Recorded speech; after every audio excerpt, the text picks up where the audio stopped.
Welcome to Global Morning. The death toll from flooding. Most time our politicians just bring in policies too, for sure. Incidentally, we have several more stories. The legislature was carefully crafted to 22.2% inflation rates as of April this year. What does that say about where we are as a country? I think Nigeria has resorted to being resilient. Before you call a police station, before they even leave, they'll take permission from. I don't think there's really anything on ground to improve. The struggle, the ASU strike. The Minister of Education volunteered and said, give me 2 weeks. It was a lie. The president never gave me any deadline.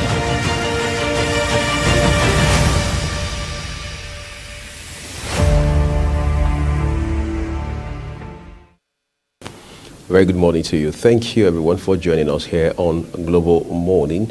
It's a great Friday, no doubt about that. The weekend has started one way or another.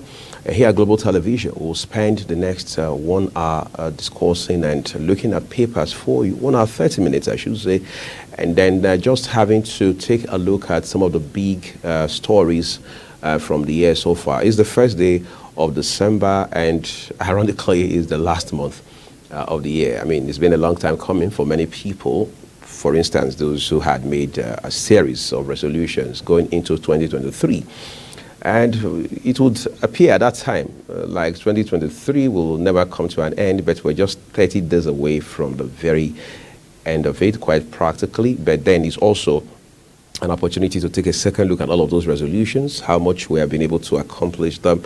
No pressures. I mean, if you couldn't achieve some aspects of your goals, your objectives, who says you can't carry them over and continue into 2024 and where necessary, even beyond. But for us here, in the next 31 days, we're going to be looking for the most part at some of the very pivotal events, some of the very remarkable happenings in our country and beyond. We want to see how far we have come, especially again, given that President Bola Tinubu took office this year on the 29th of May. We want to see whether or not there has been progress in critical aspects of our national lives, where we have missed the mark, areas where it is necessary to make adjustments as quickly as possible. We'll do all of that. I'll be joined by my colleague, Anthony Momodu, this morning to just do a review of some kind about landmark events in Nigeria and beyond this morning on the program. As expected, we also will take time to look at the papers for you, see some of the big stories that are popping up across the news dailies this morning, recalling too that the president 2 days ago had left Nigeria for the United Arab Emirates, where he's attending the COP28 climate summit. So much of discussions, so many conversations around climate change and the environment, what we can do to cut down on emissions, what industrialized nations in particular are expected to bring to the table in light of this conversation, and what countries like Nigeria that are fighting tooth and nail to lift their heads above the water can also do differently to better the fortunes of the world in the area of the environment, especially now that the impact of climate change has never been more visible. We'll take a quick break, everyone. When we return, it will be Papers Review.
Let's turn to the papers quickly. Incidentally, we're going to begin with the Punch newspaper this morning. It's the Punch saying just above the nameplate with 3 headlines. ZBN fund, Senate threatens to order gas companies probe. Shaibu free to contest Edo governorship, says Obaseki. But the governor has also said that it is the leadership of the PDP that will determine the fate of the deputy governor, because as it stands today, it's already very clear that the governor has thrown his weight behind Aswe Ighodalo to succeed him, all else equal, come 2024. Right? FG pays 585 million naira fines, begins nationwide prisoners release. That's on good news. New wage begins April. FG votes 24 trillion naira for salaries. You can look that up. Big story on today's today's issue of the Punch newspaper. Labour FG begin talks. Current wage regime expires March ending, says minister. FG laments fiscal deficits. Reps condemn high MDA's salaries demand ICPC. And then at the foot of it, you find a picture of President Tinubu sitting right opposite King Charles III. This is in Dubai with regards to COP28 climate summit. COP28, Tinubu meets King Charles. Nigeria others eye $261 billion fund. Jagba FG urges varsities to produce more doctors. Do we have the requisite environment to do that? Do we have the systems and the structures required for it? Kwara Monarch, 2 others bag life jail for kidnapping. Assembly drops suit against Ayedatiwa. ESCO embraces peace. Right, that's all on the Punch. But just to mention that my colleague Anthony Mamadou is on the show with me this morning. In a bit, you get to see him. But on those states is one big story. It's been so in the last couple of months, and we've talked to you about that severally here on the program and what the development has been like, including the intervention of President Bola Tinubu. Again, whether that intervention has actually solved the problem, whether it has resolved the if you like, the conflict between the governor and his deputy is a different ballgame altogether. Just before we turn to our next paper, Tony, it's a pleasure to have you on the program this morning. It's great to be on Africa's Finest Breakfast Show. Exactly. So I'm thinking off the top of my head, these are some of the big stories coming out of the papers this morning. Incidentally, virtually none of these stories here is new. It's just that they are developing, they keep evolving. Look at Ondo, for example. A few months ago, the governor of the state, Akeredolu, Oluwarotimi Akeredolu, had traveled abroad for medical treatments, and he returns to Nigeria. One would have thought, well, he was sound and healthy enough to return to office and then get going with governors in Ondo State.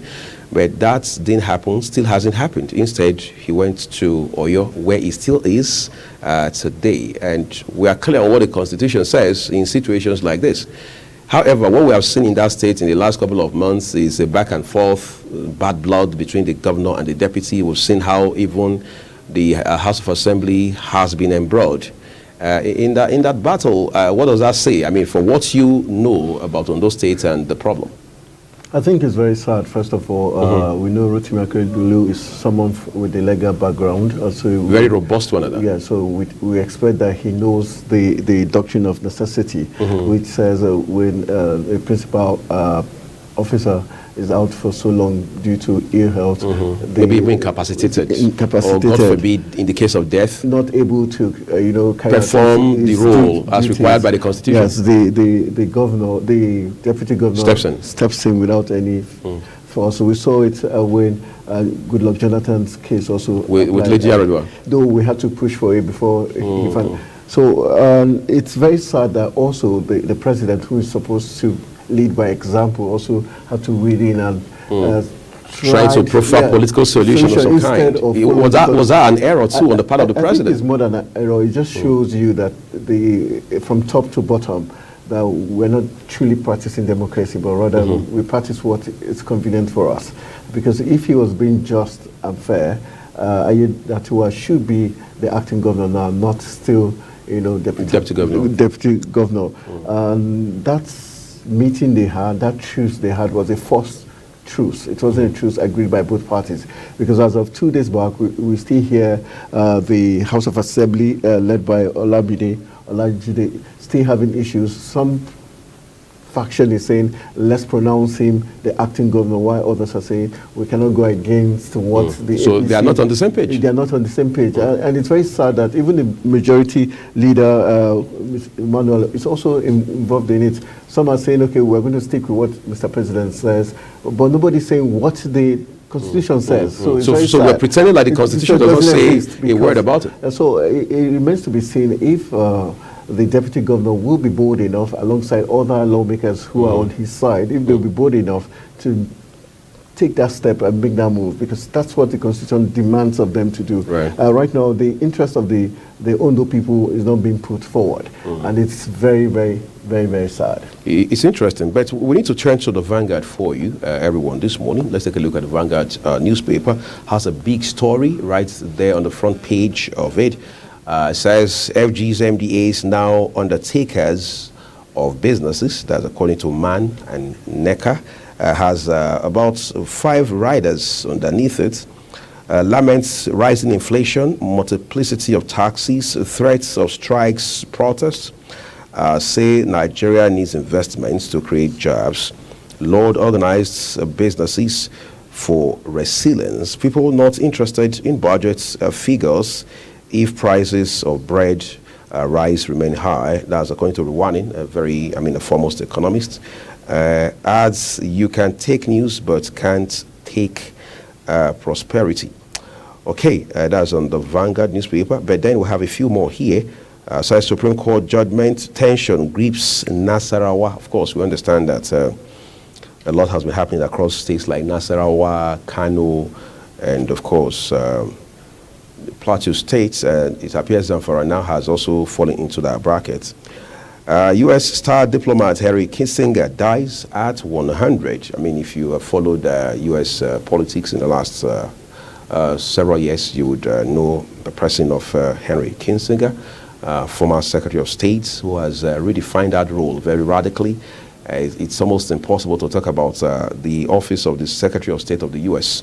Without having to wire in narratives around Henry Kissinger. Now we understand he has passed at the age of 100. 135 billion naira CBN intervention funds, Senate to unleash EFCC, ICPC on defaulters. Minister to Reps, Education facing huge problems. It appears we're talking so much about these problems, especially as they have to do with education.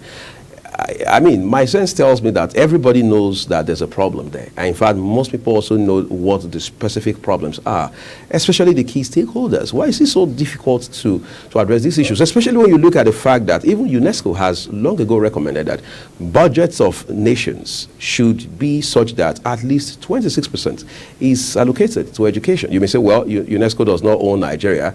But I think the lesson we should take away from that is UNESCO is telling us that, look, you've got to make a priority out of your education. Nigeria hasn't done that. I think looking at the 24-26% allocation for education, it just tells you if you're a serious nation, education is the bedrock for development. Right. And so when you do not have that political will to give that allocation mark to education, it tells you something is amiss. And it just reminds you of technically what the leaders from the northern region have done over the years, seem not to put much in education for their people. And some political pundits will tell you it's because they're trying not to allow people to get more educated, so that they do not oppose their style of leadership. Because when the people are not educated, they don't know their left from their right. Looking at the joint government, it's sad because they don't do that because they know their kids, their family members go to the best schools, so they can afford to send them to the best schools. So they don't really care if the general public do not have access to very great education. So I think that's one of the reasons why. Because if it was affecting them directly, if their children were going to those public schools that go on strike every now and then and do not have the required equipment to learn under trees, they would do something. Most times, if you look at National Assembly lawmakers, they only cry foul when it affects them directly. Ned Nwoko, in the past few weeks, only cried out about the one chance issue, which we've been playing in this television studio, because one of his aides was forcibly adopted recently in the FCT. So it tells you that always that selfish interest from our leaders, which is very sad. Sad indeed, we should say. But let's see some stories from the Tribune. Hopefully we'll find some reprieve and consolation from there.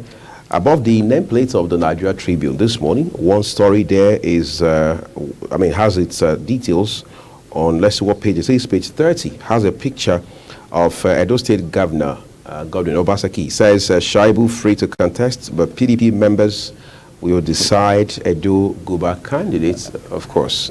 You want to talk about that real quick? It's very funny, laughable for a governor to feel like he has the right to determine who has the right to vie for. But hasn't that become the culture and the practice in recent years? But that's very wrong. Philip Shoaib, not like I'm saying he's a saint or he's the best candidate, but he has that right. The Constitution gives him that right. And the governor has not denied him. The governor is saying that it's PDP members that will determine that. That's fair enough, isn't it? No, that's not fair enough. He making that statement tells you indirectly he has some reservations. For Philip what Shoaib, more should he have done? In your perspective? For me, stay silent. He didn't need to say whether he's free or not to. But people are accusing the governor and saying that, look, you are the one behind the plight of the deputy governor. His body language, the issues they've had in the past. Philip Shoaib had made comments, has insinuated in the past that it looks like the governor didn't like the idea of him wanting to run. And that tells you something else also. On the flip side, it tells you technically Philip Shoaib is also not good enough, because if your principal is bypassing you to pick someone else who's not even in politics, or who feels like you're not good enough despite serving him for 7+ years, it means there's something wrong. It means there's something about you he's not comfortable with. This same thing played out when Obasanjo and Atiku wanted to run. Obasanjo practically came out to ruin Atiku's chances by saying all the ills of Atiku. And today, Atiku Abubakar still has not won election. So it tells you that it also tells you that, like they say, birds of the same feather flock together. So Obasanjo on the flip side also is not a good person. But if you're good, how would you have a bad deputy and stick with him that long? On what basis did you pick him as your running mate?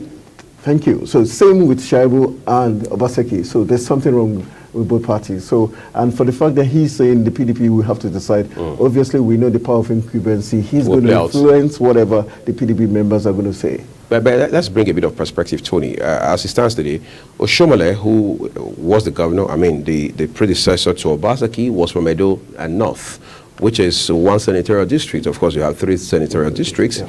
The current governor, Obaseki, is from Edo South.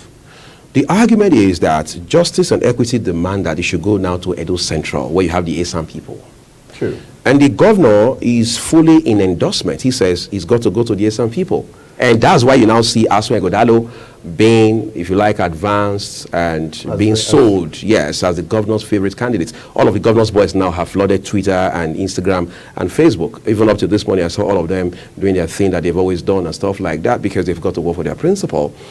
But we also see now that some people are saying, no, we shouldn't run the state like that. Let the best man win, regardless of where they come from. But you see, politicians are very tricky with these things. Once it favors them, they say, well, since it has gone around to the 2 other senatorial districts, let it come to the Esan people now who are in the state's central. But where it doesn't favor them, they say, no. It's got to be about competence. It's got to be about being eligible. Let's not talk about where you're from and things like that. But is the governor not trying to bring fairness by saying let it go to those to whom it has not gone to? I think if he wants to bring fairness, he should ensure that on the election day everything is free and fair. As INEC, regardless of who emerges as the candidates. Yes, let him allow the electorate. I'm from Esan Central, but I wouldn't say because of that I'm going to support it. Let the electorate decide by going to vote. So whoever they vote for, there must be primaries. There must be primaries first before we determine all of that. No, we're just putting it on the long run. Okay. Beyond the internal politics. It should be the electorate deciding who governs them next. If it's Philip Shoaib, let him be the one. If it's Ighodalo, let him. So let the electorates decide. So we leave that to Edo State electorate. By the way, we understand that INEC has scheduled that election for July of next year, because come 12th of November, Osadebe Avenue, which is the official government house in the state, must have a new governor no later than 12 o'clock on the day. So fingers crossed, we'll continue to follow those developments for you here on Global Television. But we have a few more headlines just above the nameplate of the Nigerian Tribune. This morning, Reps NSE argue over concrete technology for road construction. We know how that has been with the Minister of Works, David Umahi, about whether to use concrete or use a few other options. And it has also been a bit of war, for want of better words, between him and contractors. Why are we having the politics of concrete? I think it just tells you how funny the Nigerian state is. When Fashola was in charge, a lot of people made a lot of noise about him handling 3 different ministries in one. But you must give it to him. We barely heard any of these issues about which continent, specific to use materials to use for making of it. And we saw him, go monitor these contractors, their job done. We saw roads being, commissioned. So we could say yes, he got the job done. But for Umahi, it's too early in the day for us to start having, and it boils down to who they give the contract to. I think that's where the issue is right now, because it's more like, okay, so somebody's interest has been threatened? Yes, so definitely that's why there's lots of issues as regards do we use concrete, how much. So you'll be surprised somewhere along the lines, these same people are going to start telling you that the concrete was the best thing that ever happened to Nigeria once their interest has been served. So I think that's where the major issue is, not really whether they're not talking about which roads are going to be, fixed or which part of the country. So it's about what material we should use. And again, we know how funding comes into that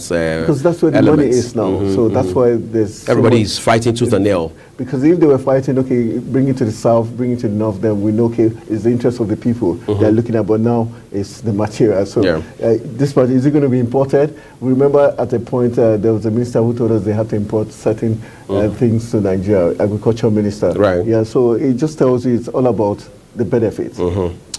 Okay, let's find some benefits from some of these headlines on the Nigerian Tribune this morning. Still above the nameplates with details on page 3. Ayedatiwa presides over Ondo Exco meeting. All political issues resolved. The government's assembly withdraws case against deputy governor. All right, but then we have one here that says 2024 budget, reps call for fiscal responsibility. Public service reform. We have, Tony, by the way, the Fiscal Responsibility Act.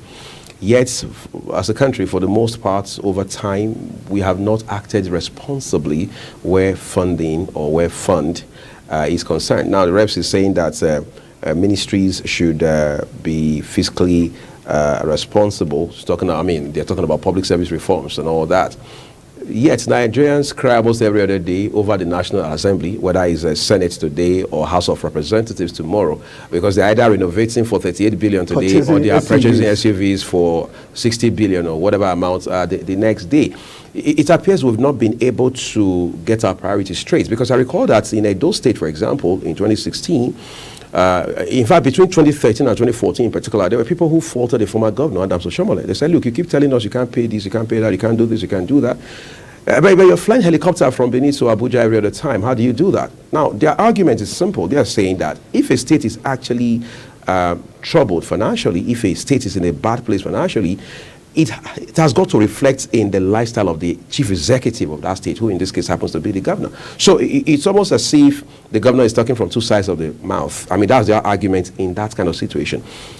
Now, narrow it down to this situation where reps are now calling for, reforms in public service and talking about being fiscally responsible. Are members of the National Assembly, upper and lower chambers, fiscally responsible? The answer is straightforward. They are not responsible. Not to put them down, but they're not responsible based on... Fiscally responsible? Based on the purchases, procurement they're doing. And you're buying SUVs, they'll tell you because the roads are bad to their respective homelands. so the roads are bad. What have you done to make these roads better? And if you're buying SUVs because you feel the roads are bad and because you feel it's safer for you, what about the ordinary Nigerian that doesn't have an SUV? How do they ply those roads? Okay, and we talk about the inflation rate in the country, the economic hardship in the country, but you're still making high purchases. There's lots of travelings by the president and the number of people that travel. Remember what the Labour Party presidential candidate, Peter Obi, did during his time as a governor, and the fact that he always made sure he doesn't go with litany of aides when he's traveling, because he says, okay, I'm going for the meeting, not you, so I don't need to go with 50 people, 50 cars. But these governors, this House of Rep members, we know what happens when they're on the way. The number of policemen that go with them also shortens the protection for the average normal Nigerian citizens. So I think if there's anybody who should be fiscally responsible, it should be the lawmakers. They should lead by example. They're not leading by example. Even when we see the hike in fare prices, we don't see them say, okay, in solidarity with the Nigerian people, we're not going to see it, we're going to do this so that the prices drop. No, they don't, because they do not care. That's a sad narrative, but it is the reality Nigerians have to grapple with every day, quite frankly. 80% surge in food importation, alarming. That's FG talking. All right, 88.5 million Nigerians threatened with insufficient food consumption. Food inflation stood at 31.52% in October. Says Nigeria has highest rates of stunted children globally. Explains it's being done to reverse. What's to reverse? Okay. And then let's see other stories for you. It says here 135 billion naira gas intervention project. Senators kick as CBN, Petroleum Ministry trade blame. Makinde presents new Ashei staff of office December 14. But then we need to take a look again at the Guardian newspaper. All right, let's see what we have. It says International Day amid a ravaging scourge, HIV cure, vaccine still elusive, 42 years on. By the way, today is UN Day for AIDS, right? World AIDS Day, that's what it's called, we understand. Excuse me, several events have been planned across this country and, of course, on a global scale. Here in Abuja, there will be some kind of walk, like street walk, road walk, and then, of course, several events. However, HIV/AIDS have been here for a long time, and then we've tried to find a way to mitigate the impact. We've tried to see how we could continue to push advocacy, all right, intensify awareness, make investment in several areas. But again, there have been questions as to whether or not we have properly managed this scourge, especially when you look at international involvement in it, intervention initiatives, including those by the Bill and Melinda Gates Foundation. Of course, we understand that Bill Gates has been in this country again and again and again, putting so much money into initiatives focused on items like malaria, HIV/AIDS, tuberculosis, and so on and so forth. We have seen people also whip up allegations of corruption by those who manage these processes and all of that. Today, again, is World AIDS Day. Beyond the commemoration and all of the English you have to speak, read papers, go to some of the best hotel and event centers, to put up events, have we been winning the war?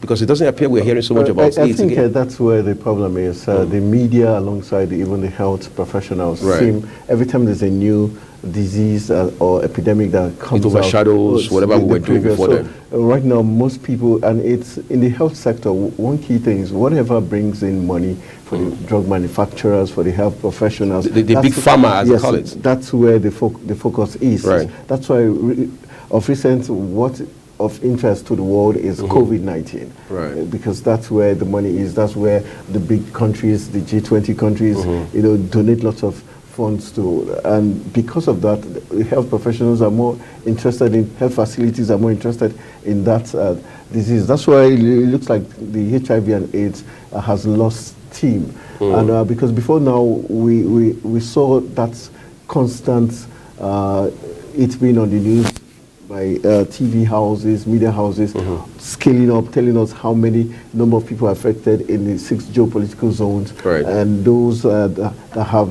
gotten the treatment, those that are alive, but now it's more of the COVID-19 and other new upcoming epidemics that have been focused on. And I think including diphtheria. Diphtheria is the new one, and now we also have the defecation, ending the open defecation. That's right. That the funds are also there. Then now we have climate change, which is the biggest market right now. We're talking about the COP28 now, where African countries are looking at $261 billion. So that's where the whole African countries. So everybody is coming to see how they can get a chunk of that. So that's where their interest is now. So the HIV and AIDS has lost steam. Remember NACA. NACA used to be one of the finest national agency for the control of AIDS. Everybody wants to even get a job there, wants to work there. But right now, it's more of the COVID-19. Somebody mentioned, by the way, Tony, just to add to what you've said, quite a brilliant point there, that after Professor Shoshi May, blessed memory, who later moved on to lead UNICEF. When he was the DG of NACA under former President Obasanjo, that it was more of what NACA should be like. But today it appears that, to use your word, the steam again has abated. And then just pretty much like what you had with NAFDAC under former Professor Dora Akunyili. And today people are questioning whether NAFDAC still has teeth or not. Some say, well, it may have teeth, but they're not sure whether it can bite. But what's the difference, really? Definitely, for NAFDAC, I think it only bites when there's a big company coming into Nigeria and they've got a produce they're bringing in. That's when NAFDAC seem to bite. They call out to say, okay, if this company hasn't gotten signed up by NAFDAC, it doesn't so you've got to do the paperwork and get accredited. So once it's a big company and they know this big business, you hear NAFDAC in the news. So, but when it's just the companies within Nigeria, you don't really hear them make a move or clamp down on people defaulting within the country. Except I can imagine we've got foreign companies coming in. Let's take a few more. Take a look at a few more headlines from this morning's Guardian newspaper. By the way, we have a report coming up in the course of discussion this morning that focuses on the one chance phenomenon. We'll talk to you about that shortly. But let's see these headlines that say Nigeria missing as HIV prevention product for women arrives. 11 African nations. That's a sad story. Nigeria missing as HIV prevention product for women arrives 11 African nations. Okay. A Lagos Assembly takes inventory of failed state roads. That's on page 26. 135 billion naira intervention funds. Senate may alert anti-graft agencies on recovery. UN leaders call for action, higher ambition as COP28 opens in Dubai. Arabs knock oil operators over letdown of host communities. Read details for yourself when you pick up a copy of today's Guardian newspaper on page 27. National Assembly begins debate on 2024 budget despite debt servicing concerns. Those are things we also need to address as quickly as possible. Tony, Nigeria is a country that has carved, if you like, a reputation for itself in the area of borrowing. And now a debate has started on the 2024 budget, in spite of the fact that there's a lot of gap regarding debt servicing.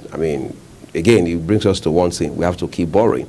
In 2018, a former Minister of Finance has said, look, Nigeria will continue to borrow for the foreseeable future. And that's exactly where we are now. This is 7 years down the line. It makes you wonder what the Debt Management Office, what their role is. The DMO, right? Yes. Is it just to let us raise alarm every time we borrow, then keep quiet?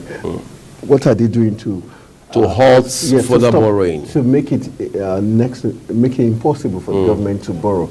And the National Assembly on their own part not also helping matters, because every time the presidency brings forth a proposal to borrow, there's no attempt to stop it, to probe deeper into it. Do we necessarily need to borrow? The only thing you hear them say is, okay, the interest rate is not in double digits, and so it's okay, which is very, very, very sad. And now we're not just going from the World Bank, because for the World Bank we're perpetual owe the World Bank. We have the AFDB, that's African Development Bank. Then the IMF. And I think, I don't know if it's now a curse or a blessing for Nigeria that we have our own additional there, because it has made it much easier for Nigeria to dip its hands and always borrow from the AFDB. And I think it's worrisome, the how often we now borrow. It's becoming a lifestyle. The leaders are not trying to think outside the box to see how we can generate revenue rather than borrowing, and that makes it very, very painful, because it means the future of Nigeria has technically been mortgaged, because it means lots of work for future leaders, our born kids, to do for them to be able to pay off all these loans. And we know how these finances go.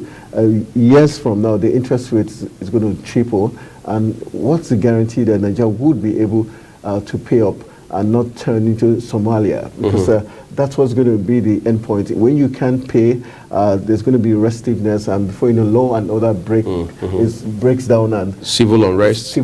And you know what that's going to mean for the country. Right. You know, it's interesting, because you look at Nigeria today, you see, like you said, the way we borrow and how we borrow irresponsibly. We recall that some years ago, we weren't borrowing, and I hope that has changed for the better now, to pay salaries, particularly under former President Muhammadu Buhari. We borrowed to pay salaries, and for a country, that's a huge shame. Yeah, but the sad part is not just borrowing to pay salaries. We borrow to pay salaries, but were the salaries paid? No, because we know. So who are we holding accountable for how those monies were spent? Definitely the state government, because for instance, we know that of Plateau, we know that of Kogi, these two, and Benue, these states, we know that there highly indebted states. Cry by civil servants. With labor crisis back and forth. Never paid salaries, but they also collected money. And that was where the Paris reform issue came about. The fact that, yes, we gave you this money, did you pay? Just to give you a lifeline. You didn't. So what did you do with the money? Not forgetting that these state governments still have the security votes they get every month. So what are they doing with this money? Which they are not accountable for. And so it tells you that's why they were so irresponsible for some of them to come out to say, I want to become the president of Nigeria, when you have not paid salaries in your states, and you have the guts to want to become president of the country. So that's because they have too much money to play around with. Incidentally, nothing is further from the truth. But a few more headlines for you on The Guardian this morning. Reps knock oil operators over letdown of host communities. We brought you that earlier. But then let's turn quickly to Daily Trust before we bring you our report on One Chance criminality this morning. On the Daily Trust, right beneath the nameplate says 9 months after Lagos Airport's international runway remains closed, Nigerian nurse in UK sacked, deported over prayer for dying patient. I mean, I saw this story yesterday. Whether to laugh or to be angry, I mean, I had mixed feelings about it. This is a nurse who has been sacked and then, of course, deported, not because she's said to be unprofessional or that she has committed some unethical infraction. I think she has. Because she was praying. I think she has, because as a professional, it's just like you're supposed to go on air, and rather than going, you're praying for the show not to fail, rather than going on air. Right. So rather than attend to the patient to get well or save their life, you're praying. I'm not saying praying is a bad thing, but so is the right action under the wrong circumstances. So that's what she did. And one thing, we're not in Nigeria. In Nigeria, that could slide because we have this religious thing about us. But over there, what you expected to do is what you're to do. Yes. So I think she got it wrong. You were not hired to pray. You were hired to be a nurse. Medical attention. So if you're not giving that medical attention, then you've done something wrong. And a life has been lost. I think she's even lucky that she wasn't sent to jail. Right. Rather, she was deported. And probably she had been given previous warnings as regards that this practice. Yes. Quite a sad one there. Villagers flee as soldiers leave Kaduna community. That's again something that has to do with insecurity. Apparently, Kaduna State has been a flashpoint in recent years, and that's quite a sad one. That also affected the immediate past governor of the state, Nasir El-Rufai, because they said, look, we are not comfortable with you being president. I mean, if you were able to run, for example, neither are we comfortable having you within the government of President Bola Tinubu. And of course, we are all aware of the damning security reports. I think he did himself in, he shot himself on the foot, because when those crises began, when he took charge of Kaduna State, at a point it looked like the people of Kaduna kept saying he always turned the other way. A blind eye to... Because it was affecting southern Kaduna, where it was like mostly Christian-dominated region. And even when he spread to other parts of the state, he kept always not... He was economical with the truth to the fact that insecurity was really ravaging his people. Right. We had Samuel Arwan, who was his media man, always coming out to his defense. In his defense, always, if 100 people were killed, they'll come and say 20 or 10. Always playing down that insecurity that was engulfing Kaduna State. And I think that's why the insecurity in Kaduna has gotten worse. Because even the new governor, Sani Ubani, also, I think he's also not getting the job done. It seems that they've lost an idea how to tackle it. Is it not too early to call the, to assess? In every week we tend to hear a news about certain communities sacked in Kaduna, especially those Giwa access. There's always that. So why is it not being resolved? Since you already know the areas where they seem to always attack. Another thing you look at is the fact that Kaduna is really very big. It's a very big landmass, so it probably makes it very difficult for the number of security operatives in that state to have coverage. So I think more needs to be done. I think they need to probably call a state of emergency for the federal government to really support Kaduna, to save Kaduna, because Kaduna is a very pivotal state, not just in the northern region, but for the country as a whole. Right. Then that brings us to the star story on the front page of Daily Trust this morning. How to get 2024 budget right, according to economists. Says a proposal low compared to South Africa, Ghana, others, LCCI. Nigerians not interested in figures, but as Rwanda there talking, senators, reps consider Tinubu's 27.5 trillion naira budget without details. Is this a rubber stamp attribute? Yeah, it is. That's one. Secondly, don't be surprised that after this, we're going to see, probably when it's finally passed or agreed, it's going to be padded. Because even when Bagudu did make comments as regards before the presentation of the budget, there was a statement that said they were still looking at the one approved by the Senate already, or to be approved by the Senate already. So the question is, are you saying what you've given is not the final output? So you're expecting something on top of it. So you deliberately left loose ends. Yes. So there's that lacuna, that loophole for something to be done. So for the Senate to also want to pass it without hitches, indirectly what it means is that when we do ours, there shouldn't be any... So it's some sort of quid pro quo.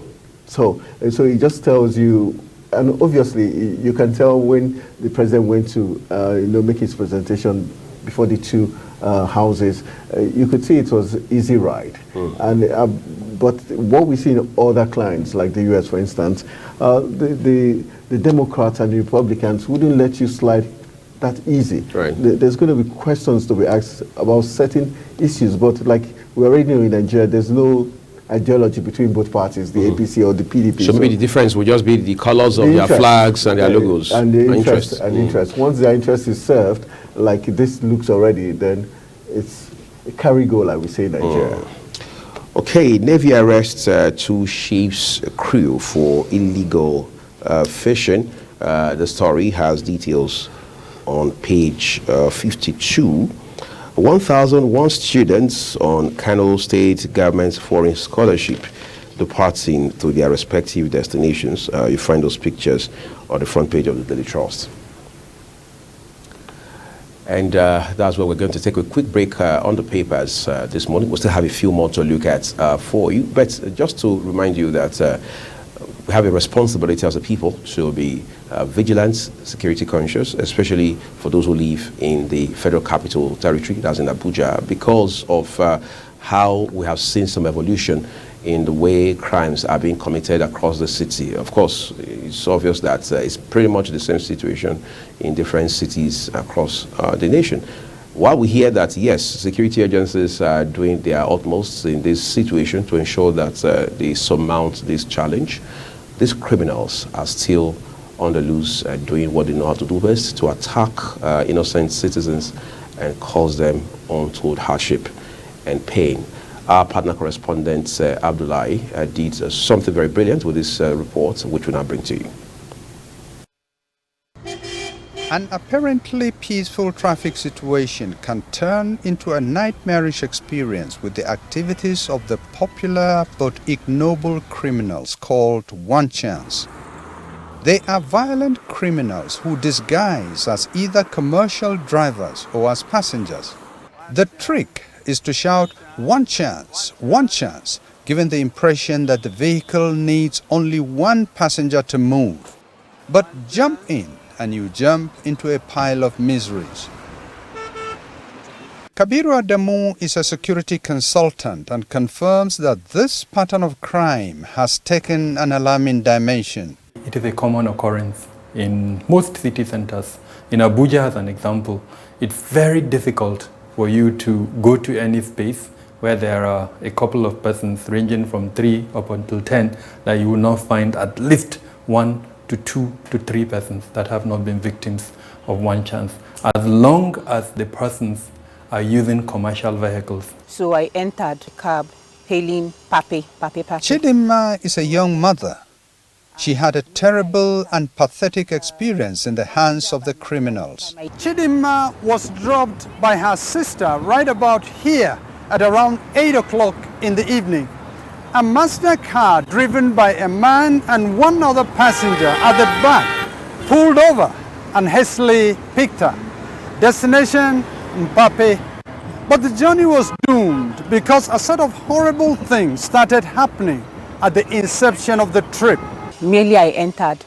The passenger by my left, was behaving as if he was collecting his balance from the driver. So I felt comfortable. I guess they did that so that I wouldn't have to notice what was going to go on. So immediately after he collected that balance, the next thing he did was to stretch his hands towards my side, and hair was on my neck while hair was trying to stop me from opening the door by my right. So as I tried to open the door by my right, they were shouting, you better cooperate. You know, go cooperate, but you won't die. You won't die this night. She said, go feel come out from this car. This is you come out. You know, go feel come out from this car. They were beating me. The first person that hit me was the man in front. So he punched me with, I don't know whether it was a ring on his finger or a rod. Mainly he punched me. That was when here, the blood started oozing from here. So I was in the pool drinking my blood. Then they now told me, lie down. Okay, lie down. No, go lie down, ba. So I was struggling. They've collected my stuffs. They've collected my bags at that time. I didn't have my bag with me. So they were telling me, no, go lie down, ba. So I thought they wanted to rape me as they were telling me to lie down on the floor of the car. So as I tried to lie down on that floor, the one by my side stood down, slapped me, and he tried to strangle me too. That was where this marks came out from. So he was struggling me. I was telling me, no, you go die this night. Maybe you don't want to cooperate. You go die this night. You go die this night. Chidinma was lucky to escape alive because she did not fit the correct profile of the perfect victim the criminals were searching for their sinister intentions. By the time they were done beating me, it wasn't like the madam, you know what you go do now? You go cut your breast. I said, okay, sir. He now said, do you have kids? I said, yes, I have kids. He just kept quiet. The next thing I saw was that he told me, okay, oh yeah, get up. Alone in the night. This young lady was also lucky because she survived and agreed to share her experience with us. I've been attacked in this beggar before. I was hit from behind. My phones and everything were collected. And it took me years to be able to stand in beggar and get a car and pick up a cab. In a daring display of impunity, most of the criminals move around with POS machines for ease of stealing money out of the bank accounts of their victims. Security experts explain that this is very possible, especially with the emergence of new financial outfits who ignore the vigorous security check on customers before opening customer accounts. A lot of the instances that we've monitored, they actually use the financial systems. Now, the reason for this is commonplace. Number one, we do not have a national database for individuals, Nigerians actually. And more importantly, even the banking system has not put in place infrastructure to reduce the possibility of this from happening. And then secondly, where it happens, to trace the perpetrators, arrest them, and then prevent further crime. Abuja is Nigeria's seat of government. It is also a bubbling cosmopolitan city that attracts people from every part of Nigeria and even abroad, who come mostly in search of economic opportunities.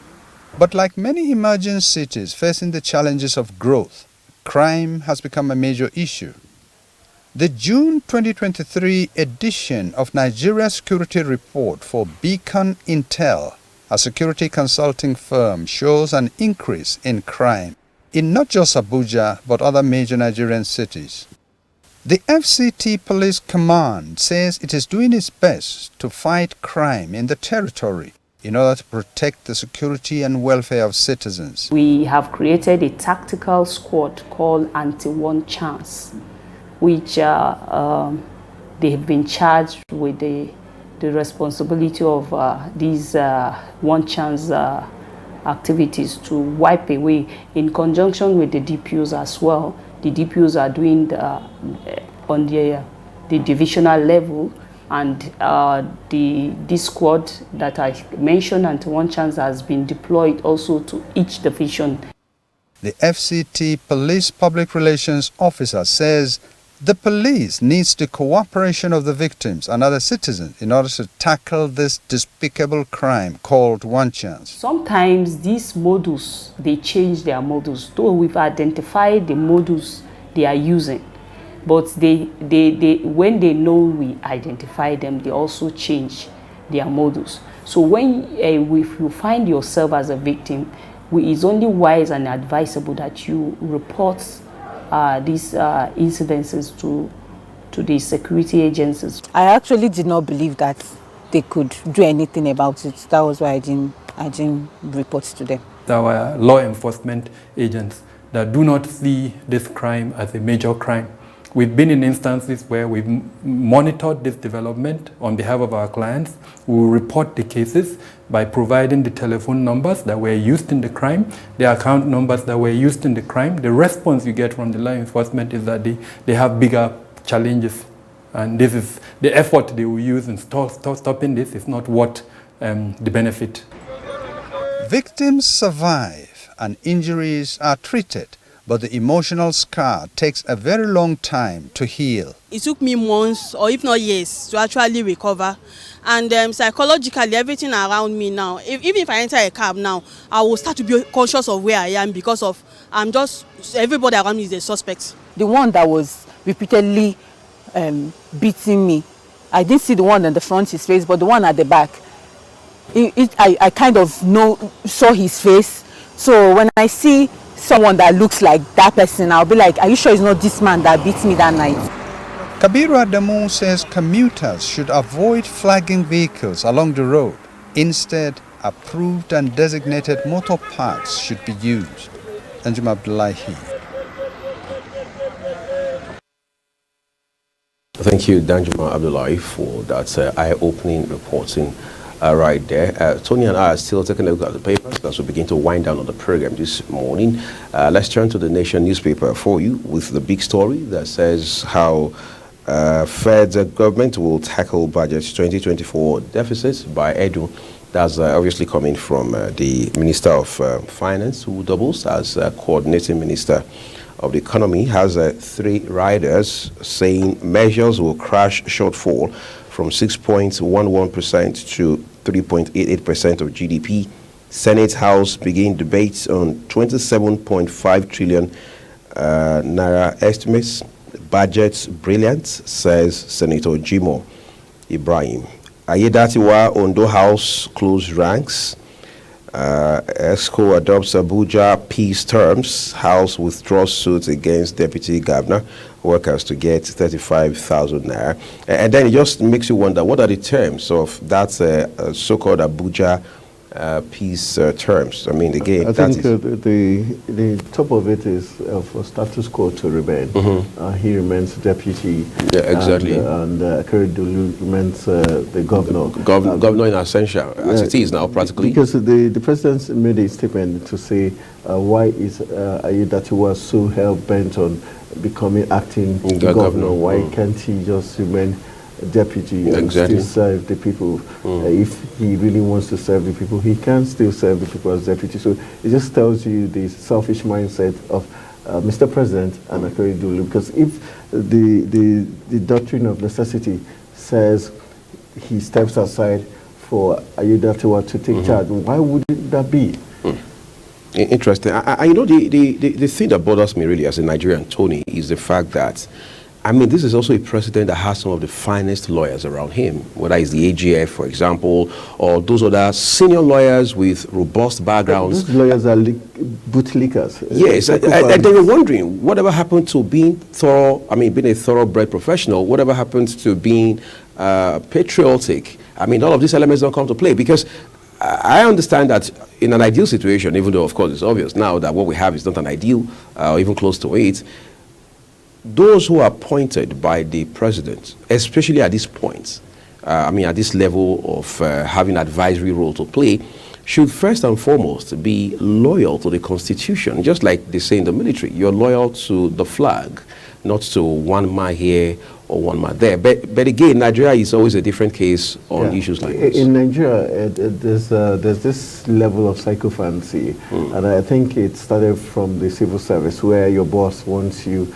to be yes sir, yes sir. If you dare oppose him or even suggest an idea that is in variance with his, he sees you as being insubordinate, and I think that's where the problem is. For instance, we had the CJN Justice Ariola come out to say that as long as the judiciary does not have physical autonomy, they would not be able to get rulings that are independent and fearless, regardless of who is involved. So what it simply tells you is because they want favors from the other arms of government, the executive and the legislature, give judgment that would favor the to the detriment of the country and the legal and judicial system. Obviously, what happened in Abba Yusuf's case in Kano is a typical example of what's playing out. And for the president to have made that statement, for me, I think it's really sad. And for someone like his media publicity person in Galilee, who I thought should know better or come out with some statements every time the president goofs like he did. I'm surprised he remained silent on that. But if he had said something to the contrary, Nigerians, perhaps including yourself, probably still would have accused him of being biased or selling fake news. He would have done damage control, because that statement by Mr. President wasn't it. You don't say, there's a law that says when a sitting governor or a president cannot perform his then you trigger the doctrine of necessity. So why would you now tell him, why is he so hell-bent? It's like you're cowering that you are. So what it means... So you're making it the deputy governor's problem, forgetting that there's a constitutional provision. Yes, so it's not about the constitution anymore. You're putting the constitution aside. Such a person, when he comes or when he becomes a governor, you can imagine what he's going to do when he gets to his turn. Right. Because right now what he's doing is... if he's good enough or if he's obedient enough to follow suit, he's going to keep that animosity in him. Just like what we're seeing about playing out in Edo State between Philip Shaibu and Obaseki. Interesting, but let's take a look at stories above the name master of the Nation newspaper this morning. Lagos Abuja demolitions, Ohaneze, Keyes. Why? We follow rule of law. Of course, that's the FCC authorities are talking. Edo PDP governorship primary process in shaky start. FEMA needs 300 billion naira annually to fix federal roads. Abiodun presents 703 billion naira budget 2024 estimates. Okay, then what's more?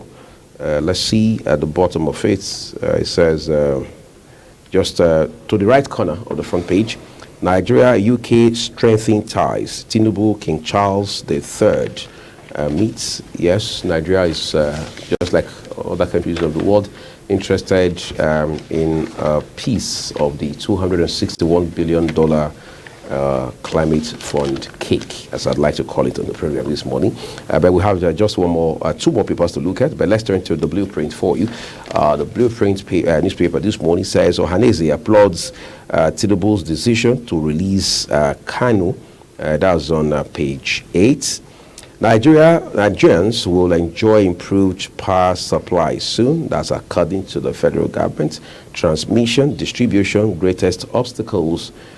Pecan, they're talking. We're taking a push for restructuring to Tinubu Afenifere on page 13. 80% surge in food importation alarming. Federal government there also expressing concern. Says 88.5 million Nigerians faced with insufficient food. You can read it up on page 9 of the Blueprint newspaper this morning. My wife bullies me, divorce-seeking Martels Oyo courts on page 18. I mean, this is a bit of an intrigue because it's coming in the middle of the UN's 16 days of activism for the abolition or elimination of violence against women and girls. And this is a man here who says his wife... at times, I think the world goes with a certain narrative and it continues for a lifetime. And then over time, people buy into it wholesale. Yes, and not looking at the reality on ground. There are lots of men who also face violence from their wives. And violence doesn't necessarily mean physical violence. The words you say to a man, which is even more damaging, psychologically, it makes you feel like you're not good enough. And that's certain. And we have men across the world today dealing with such situations. Yeah, that's why you see lots of suicide attempts.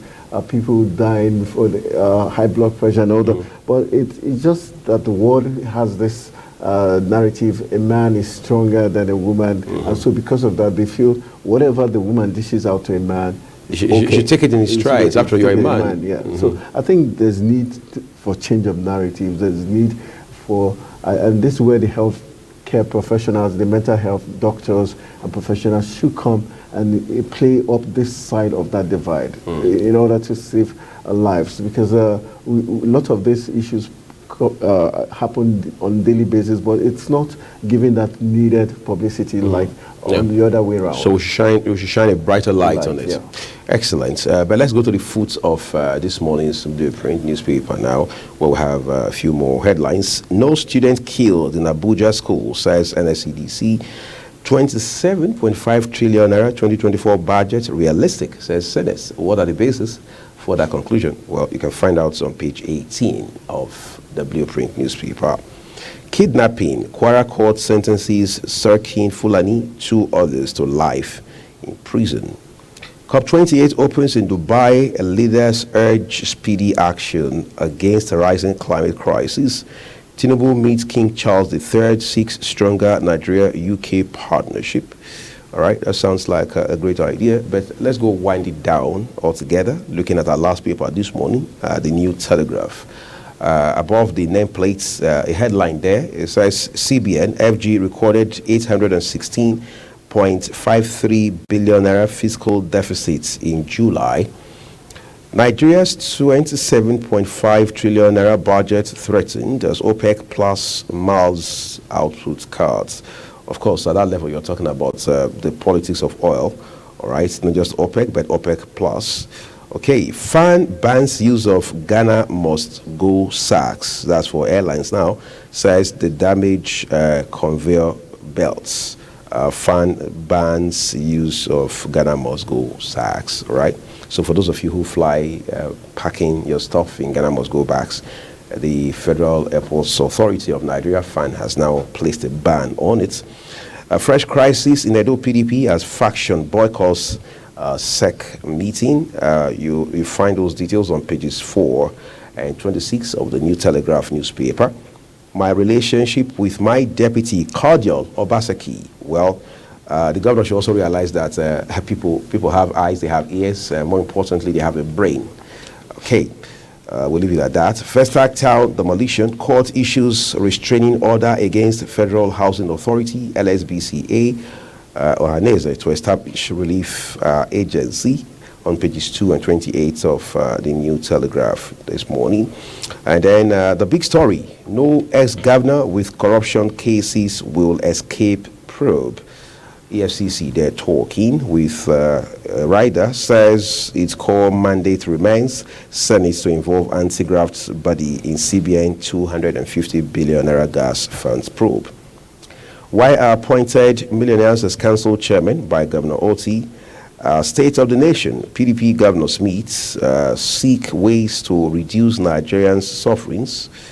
Okay, widening gap between rich, poor, pushing people into criminality. This is an interesting read. I mean, must be an interesting read when you say state of the nation, PDP governors meet, seek ways to reduce Nigerian sufferings.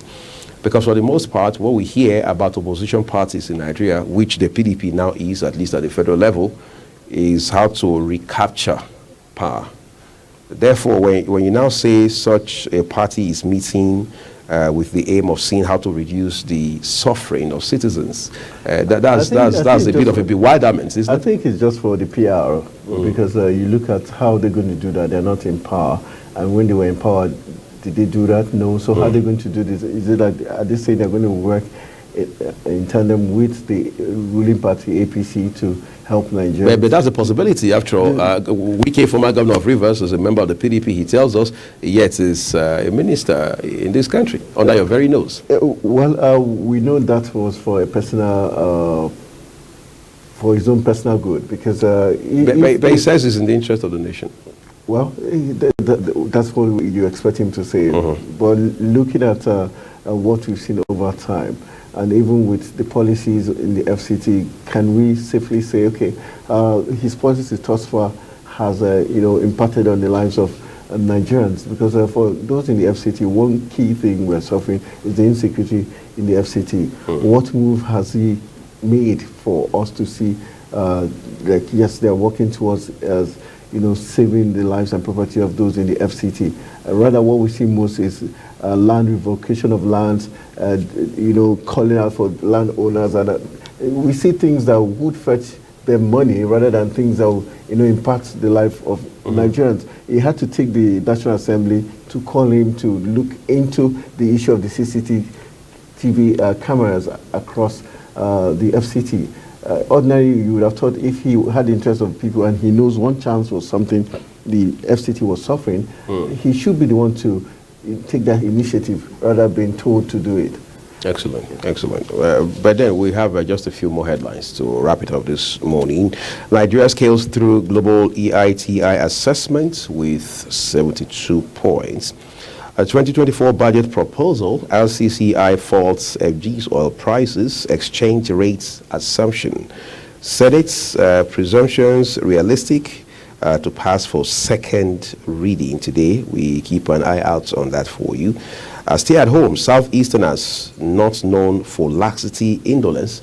Gaudomba of Enugu State is the one saying that. Says investors now ready for business in Enugu. Spending more time in nature improves productivity. That's according to some study. But then you can read of that story on page 26 of today's New Telegraph. Let's take it back to the top of the front page. A picture of, let's see there, Chief Iwayahu says, Festac Town demolition, courts issues restraining orders against FHA, LSBCA. Music star Rema cancels shows to focus on his health. Of course, that's a no-brainer. You have to be alive to do gigs, do events, and so on and so forth. So, Tony, as we begin to wrap up now, let's look at some of the big events we've seen so far, as we will be doing in the days ahead into the end of the year. I mean, we've seen the president travel time and again out of this country. For the most part, every time he jets out, we're told by his aides, especially his special advisor on media and publicity in the person of Ajiri Ngelale, that the core of, his objective is to attract foreign direct investment. Some people say, well, we have not seen any of that happen yet. We've heard about some $14 billion and so on and so forth coming into the country. We heard about the visa ban that has been lifted. That's from the authorities of the United Arab Emirates and all that, because the president did branch off in UAE on his way from France the other time. In all, is it too early to criticize? Is it too early to feel disappointed? Well, I think both ways you can, it depends on which divide you are. If you're for the government, you say it's too early to judge. If you're not for the government, you might say, or if you're neutral, you might say, okay, it's time to start judging, because like they say in Africa, if something's going to be good, it's in the morning you get to know. Let's look at all the travels he has made. Like you rightly pointed out, we are yet to see that massive influx of foreign direct investment into the country based on the number of travels he has made thus far. On the other side, you say, we know these things are not rocket science, or they're not just snap of fingers and they happen. Probably it takes procedures for these investors, because they will definitely have to watch keenly, do background checks to see how safe Nigeria is. Is the ease of doing business true, or just lip service by the government of the day? That's another big issue. Then we look at the inflation rate in Nigeria. It has been always going up. So it means the indicators are not really that positive for foreign investors to want to come do business in Nigeria. All right, the latest travel is the COP28 already as of yesterday, which is ongoing. As of yesterday, the host country UAE had given $100 million. Germany had donated $100 million. Britain had donated $51 million. But sad enough, the US, who seem to be one of the champions of climate change, just donated $17.5 million. One of the polluters. Yes, one of the leading polluters. $17.5 million. Japan, $10 million. So it's now left to see how strategic and deep-footed Tinubu will be to be able to get the last chunk of these donations that already coming now for the African countries and third world countries that have been affected. And Nigeria, as we know, is one of the most affected countries based on the oil exploration going on by the international oil companies. So Nigeria has a big say as regards why they need a large chunk of these monies that have been donated already. So this is going to be a good test for Tinubu and his team that went over there. Let's see what they're going to come back with in COP28. Then we might now begin to say, okay, yes, the travels are beginning to make sense. Look at the power sector. Yes, we've got some agreement with some German companies as regards coming to help our power sector. So for that, you give them within transmission and distribution. So you give them a pass mark, even though we are yet to see the lights power fully coming. But let's give them now to January. They'll begin to see that. Another big talking point is the fuel issue. We're told our refineries will be up and kicking in this month of December. So it's going to be interesting to see. We know that usually during festive period, especially December period, there's always this fuel queue, setting rising costs. So we're going to see if there's going to be a reduction, or if how this festive period is going to go is going to tell a big way to judge how well Tinubu has done in the first 100 plus 50 days in office, or 200 days in office, depending how your count goes. Right. I mean, you look at the last few weeks, we've not heard about Labour federal government crisis, particularly after all of the hula baloo. So we could say, usually the Labour comes this during festive period. Some say. So are you saying that could be maybe in the horizon? They're their Christmas package, so they're going to be quiet. But whenever you see these things come up during festive period, there's this insinuation that probably they're asking the federal government to do something. So now that they're so quiet, obviously, does it mean there's no longer fuel issue in Nigeria? Does it mean workers are no longer suffering in some states, not paid for months? So that's the question Labour has to answer. Is it because they have been settled, so they are all good, and so Nigerians can suffer as long as they want? You just talked about the economy a while ago, and of course there's a direct correlation between whatever it is the Labour should be pushing, I mean ideally, and the state of the economy, which of course also reflects the the state, the quality of life of the people.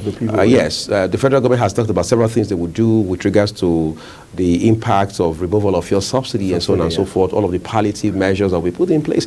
Are we done something impressive in that regard so far? I don't think we've done anything impressive. If you look at most states, when you see the quality of palliative packs given to the people, you weep, sorry. You look at it, we're not seeing bags of rice, we're seeing nothing substantial. Leather-tied portions of rice. So some kind of handouts. And it's very sad that it's so sad that we've got even the National Assembly committees calling on the Ministry of Humanitarian Affairs to come tell us how you spent X amount of money for feeding children in schools. And so it tells you that things are not really straightforward. So the Humanitarian Affairs Ministry has a lot to prove to Nigerians that indeed we heard the federal government say, okay, 150 million families, homes are going to be given X amount of 125,000 naira.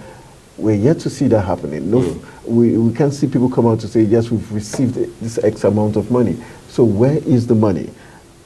Interesting. We will hope to find answers to that question in the days and weeks and months ahead. But in the meantime, as we close the program this morning, let's also look at areas around health. Okay.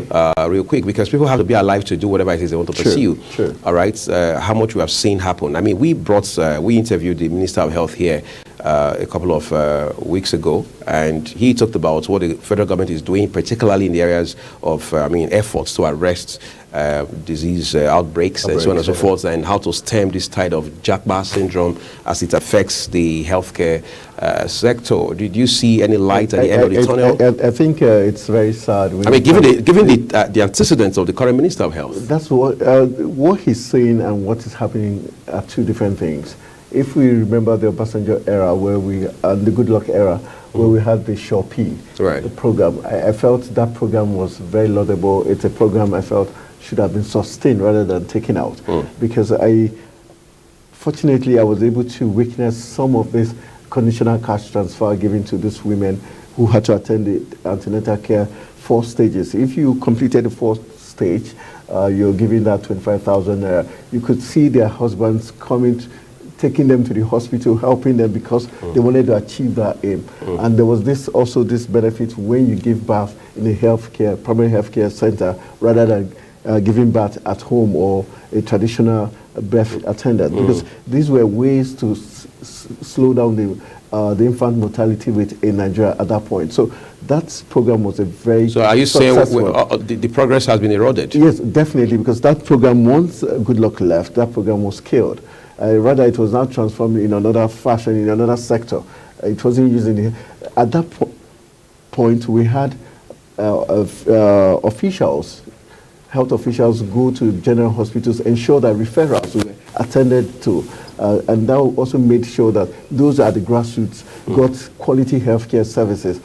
The primary healthcare centers were updated. There were regular trainings for the primary healthcare givers. So it did a lot for healthcare at the grassroots level. But currently, that's not the case. Just 2 days back, we had a story coming from Lagos. And Lagos is the benchmark for most states in the country. When you have LUTS, one of the top-notch... the Lagos University Teaching Hospital. When you had, I think 5 wards closed down with 150 beds. Right. Not being attended to. Because of brain drain. It tells you there's something really amiss with our healthcare sector. I'm afraid, Anthony, it's a Friday. They say a great weekend begins on a Friday. This narrative, as factual and as accurate as it is a very sad one for a country like Nigeria. Now, we're talking about the healthcare sector in 2023. We can do better as a country. I'd like to say thank you, by the way, because time will fail us to continue with all of this narrative. Our time is up on the program. Thank you, everyone, for watching. I've been speaking with my colleague, Anthony Mamodu, who's a senior anchor here at Global Television. We do hope you have a great weekend ahead of you. To Global Morning. The death toll from flooding. Most time our politicians just bring in policies too, for sure. Incidentally, we have several more stories. The legislature was carefully crafted to 22.2% inflation rates as of April this year. What does that say about where we are as a country? I think Nigeria has resorted to being resilient. Before you call a police station, before they even leave, they'll take permission from I don't think there's really anything on ground to improve. the struggle, the ASIS strike. Minister of Education volunteered and said, give me 2 weeks. It was a lie. The president never gave me any deadline.